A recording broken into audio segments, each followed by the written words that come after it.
सहारा enterprises तुमच्या स्वप्नातली गाडी आता कमी किमतीत.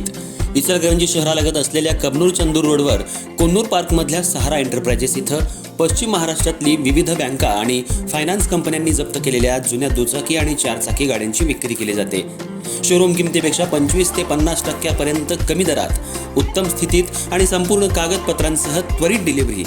दुचाकी 20,000 पासून पुढे तर चारचाकी 50,000 पुढे. आपल्या पसंतीची कार किंवा बाईक आता अगदी परवडणाऱ्या दरात घेऊन जा. विश्वास, पारदर्शक व्यवहार आणि उत्तम सेवा हेच आमचं वैशिष्ट्य.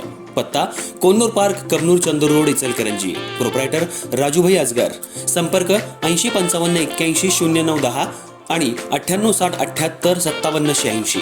सहारा एंटरप्राइजेस, दर्जा, विश्वास आणि बचत यांचं परिपूर्ण ठिकाण.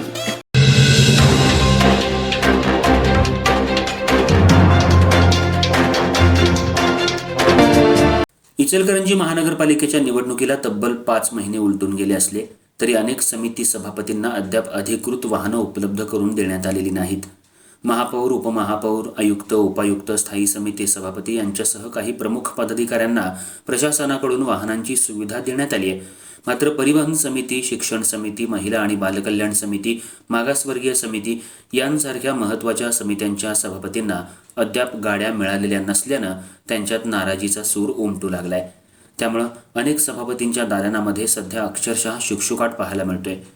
महानगरपालिकेत सध्या महापौर आणि उपमहापौर यांच्या दालनात नागरिकांची मोठी रेलचेल दिसून येते. विविध कामांसाठी नागरिक त्या दालनाकडे धाव घेताना दिसतात. मात्र इतर समिती सभापतींच्या दालनांमध्ये तुलनेनं शांतता असल्याचं चित्र आहे. अनेक दालनांमध्ये अधिकारी किंवा कर्मचारी उपस्थित असले तरी सभापती स्वतः अनुपस्थित असल्याचं दिसून येतंय.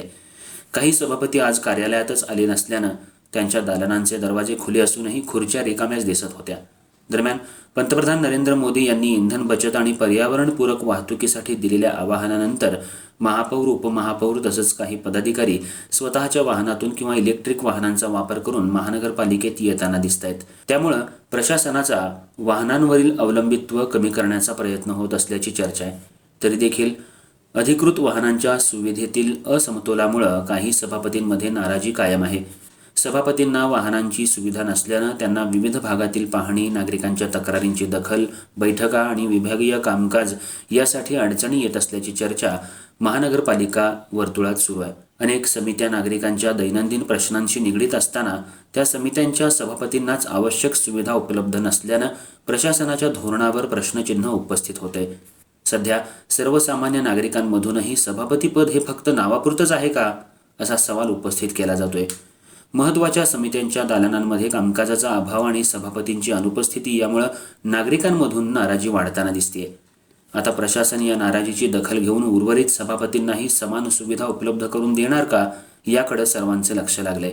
सत्ताधारी विरोधक यांच्यामध्ये सध्या दोस्ती सुरू आहे, पण सत्ताधारी नगरसेवकांमध्ये कामावरून प्रसिद्धी सुरू झाली आहे. आवाडे हळवणकर गट आता आमने-सामने कामावरून येऊ लागलाय. महानगरपालिकेची झालेली निवडणूक आवाडे हळवणकर गटाने एकत्रितपणे येऊन लढवली होती आणि भाजपचे 43 नगरसेवक निवडून आणले होते. पण आता हेच भाजपचे नगरसेवक एकमेकांचे पाय खेचू लागलेत. त्यामुळे येणाऱ्या 4.5 वर्षांमध्ये हे नगरसेवक जनतेची कामं करणार की नाही असा सवाल सध्या निर्माण झालाय.